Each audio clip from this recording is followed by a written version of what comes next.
What do you think of JHS bringing back ROSS? Not a fan of it. Okay.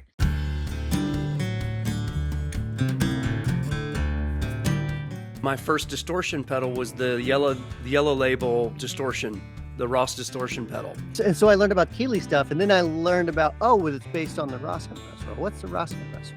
I first saw a ROSS pedal on the internet when it was referenced from a Trey Anastasio rig. They were like tanks. I mean, they were like this big, beefy metal casing or whatever with the recessed knobs. JHS is, again, the perfect brand for it, the perfect spokesperson for that whole period of pedal history. That's a legacy brand. I don't want them to go away at all. Like I want them to still be here. I want to be able to go to the store and pick one up off the shelf and play it, you know? I'm excited to be reunited with ROSS. How fun.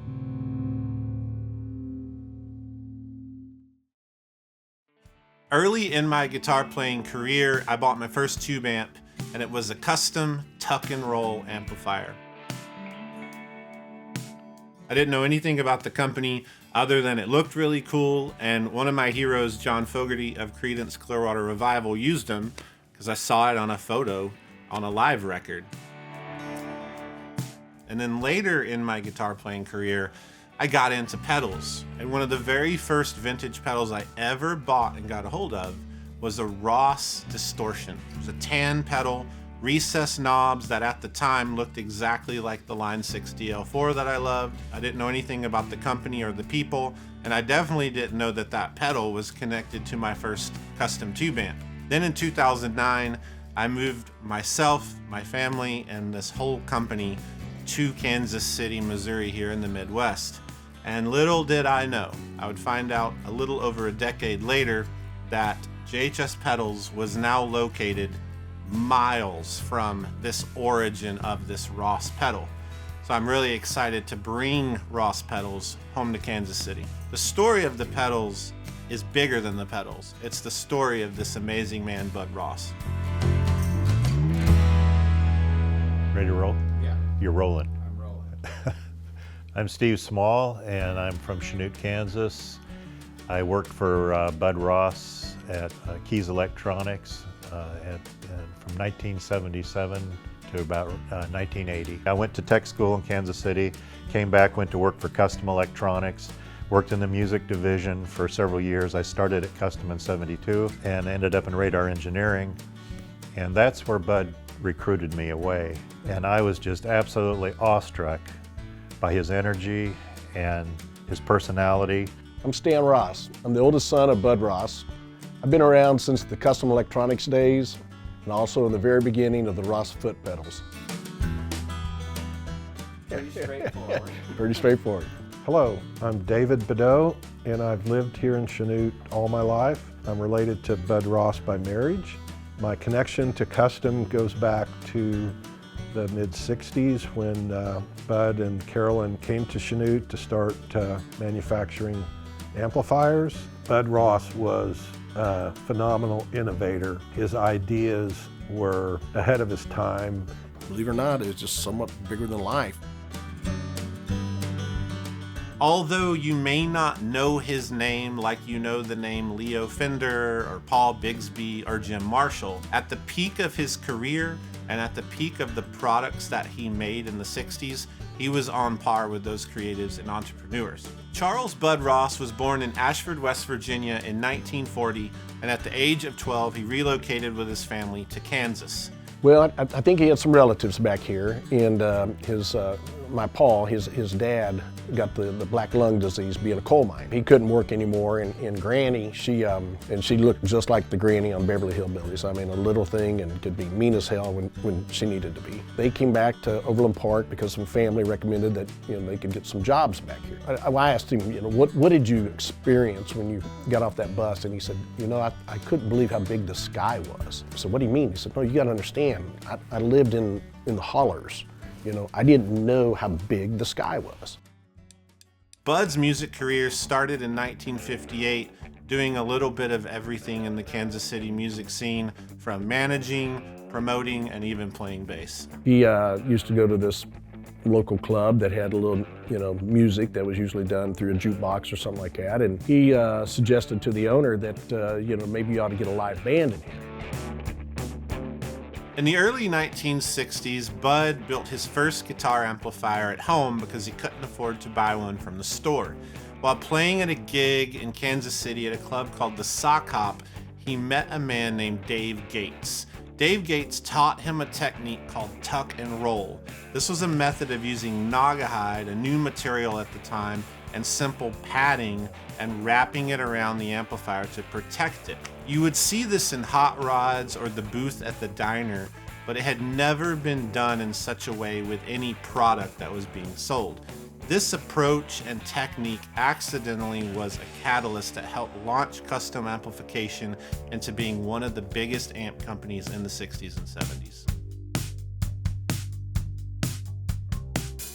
In 1964, Bud decided to launch his amplifier company, and he called it Lottstone. Within a year and a half, it became Kustom Amplification as we know it. He built all the amps in his garage located in a little farming community called Spring Hill, Kansas. This is right outside of Overland Park. In that garage, he had a sewing machine, and he would tuck and roll the amps himself. And also that really cool Kustom logo that we all know. It cost $3.50 and was created at Art's Sign there in Spring Hill. As great as Bud's Kustom amplifiers were, he had a hard time selling them to local music stores in Kansas City. There was a lot of loyalty to Fender and brands like Peavey, and so he needed a way to get these amps on the road and demonstrate it. Bud hired a retired salesman, put him on the road, and to just go around to try to sell the amps. Something happened, the car broke down in Minnesota, St. Paul area. Bud flew up to Minnesota to help the salesman get back on the road. So Bud told me that he's sitting in the airport on standby trying to get a flight back to Kansas City. The National Chamber of Commerce convention or regional convention there, and the Chanute Chamber of Commerce representative was attending that conference. And Bud was telling the Chamber of Commerce manager that he was looking for a building to start manufacturing the amps. He was able to get a few of the local businessmen down there to back him on an SBA loan, small amount, but he was able to borrow the money, and that's how he got his jump start.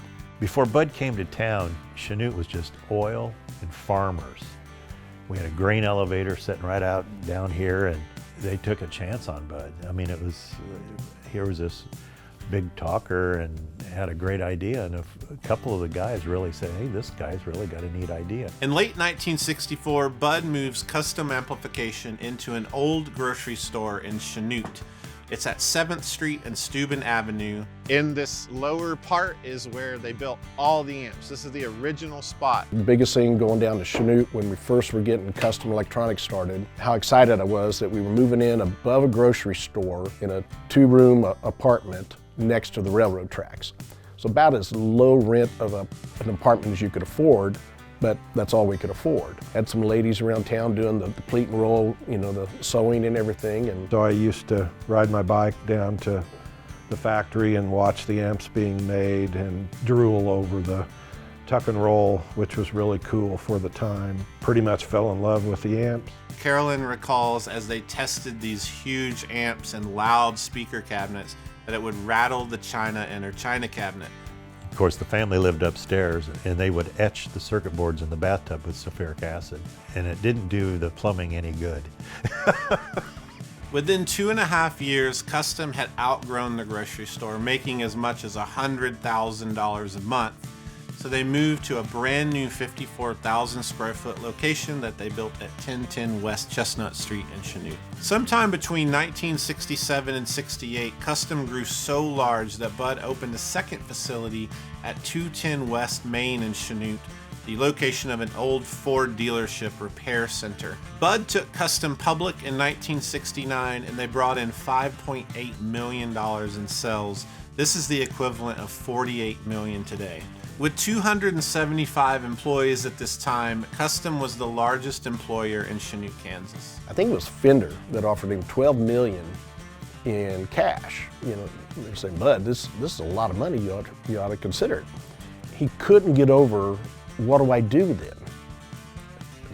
You get $12 million, bud, you can do a lot.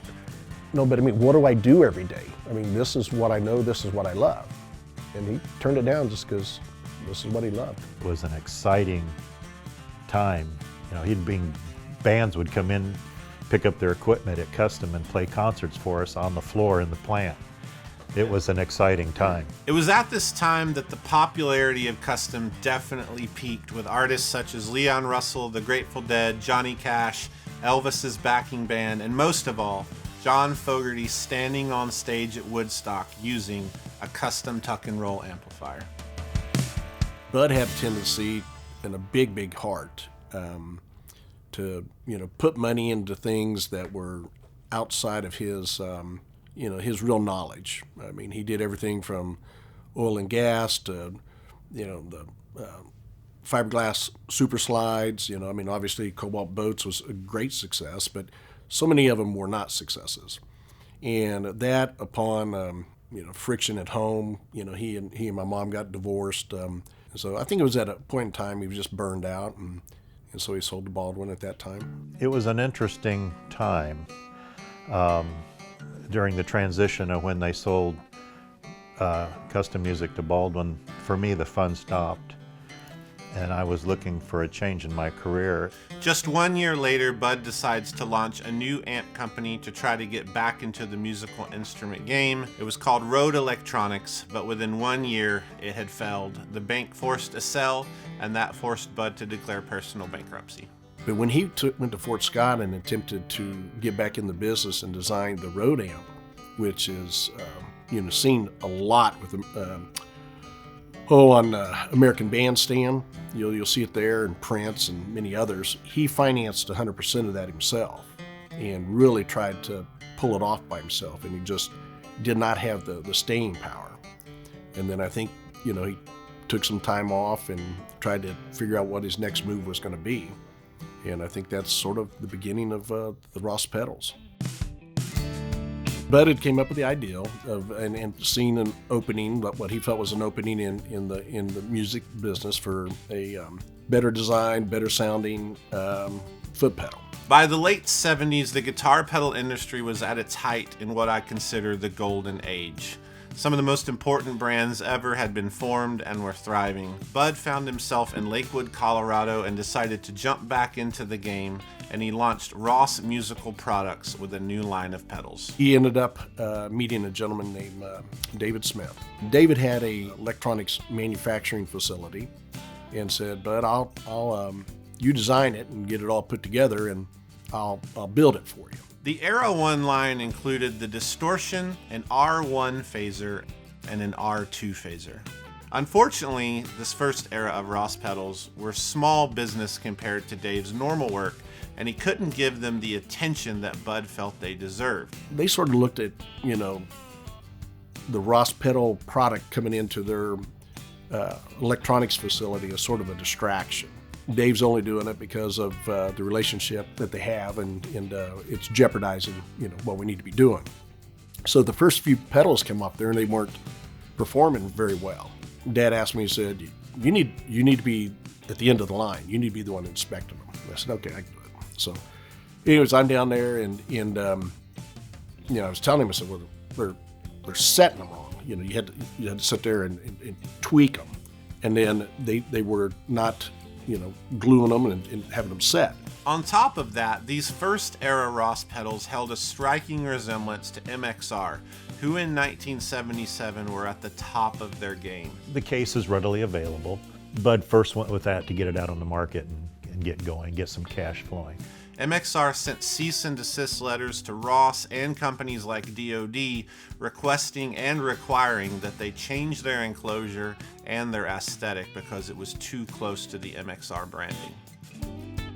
In late '77, Bud found himself with the manufacturing disagreement and the cease of production, and this issue of branding and trade dress with brands like MXR. He actually went back to Chanute, told some folks what was going on, a friend of his, and like, you know, we can really make this into something. I need someone to believe in me, like they did back in the Kustom days. And so he got Kenny Keys to get behind him. Kenny Keys was our financier. He was an oil man, a local man that Bud had a really good relationship with him and helped him in the oil business. And so to return the favor, Kenny Keys funded Bud. We thought it was appropriate to put his name on above the door. It was known as Keys Electronics, but the brand name was ROSS. Next thing you know, I just left Chanute 2 years ago. I'm moving back. By early 1978, Bud moved ROSS Musical back to Chanute and occupied the 210 West Main building that Kustom once used. So I'm standing in the 210 West Main building. This is the address that I've seen for years on the ROSS pedals. The classic ROSS phaser, distortion, compressor, these are all made here. And this very pedal was made in this room. Ironically, the cease and desist from MXR over trade dress caused Bud to redesign the ROSS enclosure. The design it's so perfect. Knobs are recessed, it's angled. I thought it was pretty cool to have his own enclosure to separate himself from MXR. ROSS pedals are like really minimalist. They look almost like a big Lego with 1 or 2 knobs on them. Very simple and sleek with the logo. This is so Americana. This came out of like Henry Ford's mind or something. It's heavy duty, it'll get knocked around. I love sort of basicness of them. I'm a big fan of sort of set it and forget it style pedals. That's kind of how we morphed from, let's throw this one out on the market and see how it grabs, and then let's go design something that's really of value. This enclosure is iconic, and it set ROSS apart in a world of other pedal manufacturers, in the same way that Tuck and Roll set apart custom amps. When it came to how things looked and sound, he had his hands in it. By 1979, the 210 West Main location of ROSS Musical was at its height, and the ROSS pedals were being fully manufactured. There was such a camaraderie there because he had the legacy of Kustom. There wasn't an employee in there that didn't know this thing was going to be successful. They just believed in Bud, and we're going to do this, and we're going to do it for Bud. We had wave soldering, paneled up our boards, and hand inserted. We didn't have automation or anything. Bud liked to vertically integrate. If we would have had a foundry, we would have probably cast our own cases, but we had a little paint room set up, and we used Sherwin-Williams Polane, put a coat of paint on it, and then you reset the gun and do the splatter. Didn't want it to chip, and he knew these things were going to get knocked around, thrown around. The Era 2 pedals include the Distortion, the very famous gray compressor, which shows up here in its first version, a new phaser pedal that replaces Era 1's R1 and R2 phaser, and we also see some larger time-based effects like the analog delay, the flanger, and a combination pedal phase distortion. There's also an EQ device in this era. The first time I heard and saw a ROSS pedal was a phaser that Charlie Hunter was using in his quartet. Loved the way it sounded on this record and tracked it down to being a ROSS phaser. It had a distortion setting on it, which was really wild. I've actually used that ROSS phaser on Wild Blue on my record Sob Rock. You can hear it double the little guitar interlude that comes after every chorus. 1979 was a great year for this Era 2 of ROSS. The sales were strong, and Bud had commissioned his son Stan to get in the car and drive to music stores all over the country. We did the East Coast first, and then we did the West Coast second. I mean, we knocked them dead. Over 90% of the stores I'd go in, we're walking away with an order. They loved it. If anything was to take off or we built a lot of, it would have been the compressor and the distortion. Probably my favorite is, and it's just my love of compressors, is probably the compressor. ROSS Compressor is my favorite. A lot of pedals that are out now that are really based on those types of circuits. His selection of the capacitors, he used tantalum capacitors instead of electrolytic capacitors. The Eagle compressor is based on that ROSS circuit. And it's based on that ROSS circuit because I like the Keeley. It's sort of like the foundation for the boutique industry. And I thought, man, this guy's designing this thing to stay around for a long time.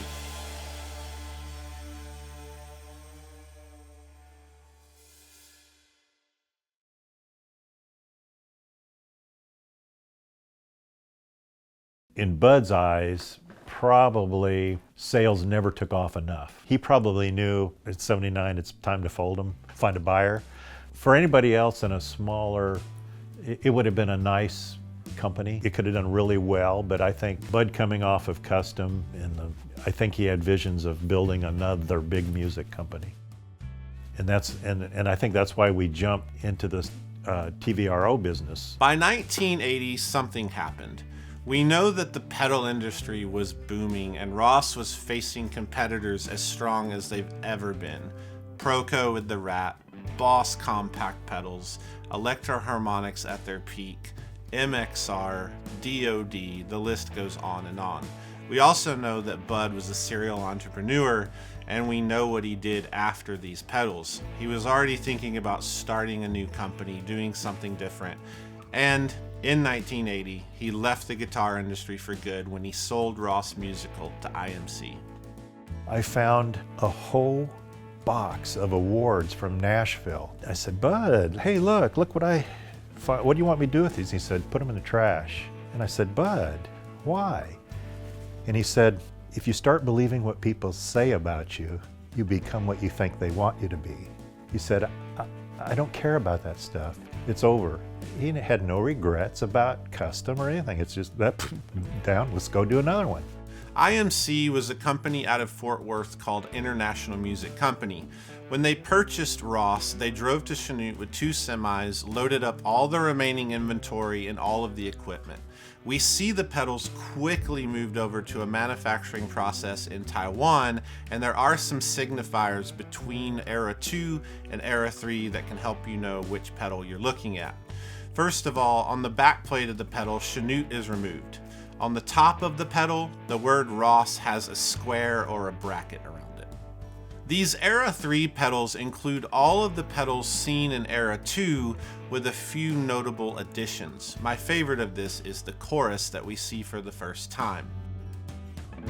Later on, we see a different version within the Era 3, and these have a black enclosure with a color-coded effect title. This was brought into play to compete with things like MXR and the new color coding system that had taken place in the 80s through Boss. My first distortion pedal was the yellow label Distortion, the ROSS Distortion pedal. I had the ROSS chorus pedal that I found at the local music store in Cartersville. I gotta have distortion and I gotta have chorus. Like, what is this sound all over MTV that I don't know how to get out of my amp? In Era 3, there were also a distortion and a phaser branded for harmony under the name Marquee and sold in the Sears catalog. The ending of Era 3 for the pedals is really unclear. I'm not sure when the manufacturing ended, but I do see things through the 80s and 90s that have the Ross trademark on them. Things like cable testers, mixing consoles, loudspeakers, etc. Even after we were no longer involved with that, I still have always had a passion for music, and so to go to a club or even check into a hotel and they got a band in the lobby bar or something like that, and to go up there and see those Ross pedals everywhere, you're just like, wow. You don't understand the magnitude of it till you're on the outside. Hi, my name's Cameron Ross. I am Bud Ross's grandson. I was in Chanute and I was like cleaning out the garage with my mom. I was pretty young and I pulled out a custom t-shirt made in Chanute or by Ross or whatever, and my dad kind of told me about what it was, and that got me really interested in high school. Fast forward years later and I'm living and working in Chicago, and like we had this brand, we had this Ross brand. I'm like I kind of want my family name back, and long story short, we just kind of found an opportunity where we could get the name. We got a hold of just some old schematics, and we were slinging them, hand making them in Chicago, and we just weren't fast. We weren't fast enough. I remember seeing Ross Audible's launch, and I got really excited about this 4th era. I realized that they had released the Distortion and Compressor, and things seemed to never quite get off the ground for the rest of the line. The way we were doing things just wasn't sustainable, and so I had to take a pause. A lot of companies reached out, wanted to be a part of, keep it going. Obviously we had the pandemic we were going through, but just none of them felt right. So in August of 2020, I emailed Cameron and I said, hey, how's it going, and is there anything I can do to help? After several conversations, Cameron and I realized that JHS was a great fit to do these Ross pedals justice and bring this entire story back to life. You guys being the backyard, and JHS was the clear choice. I mean, you guys are the ones that cared about the story, cared about Bud, and so it just made sense.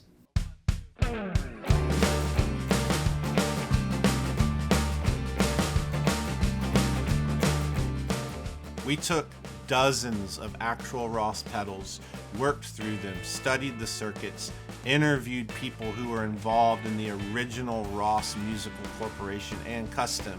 And what we've done here is we've recreated these pedals in a way that I think would make Bud incredibly proud. Oh, it's so cool to see them all.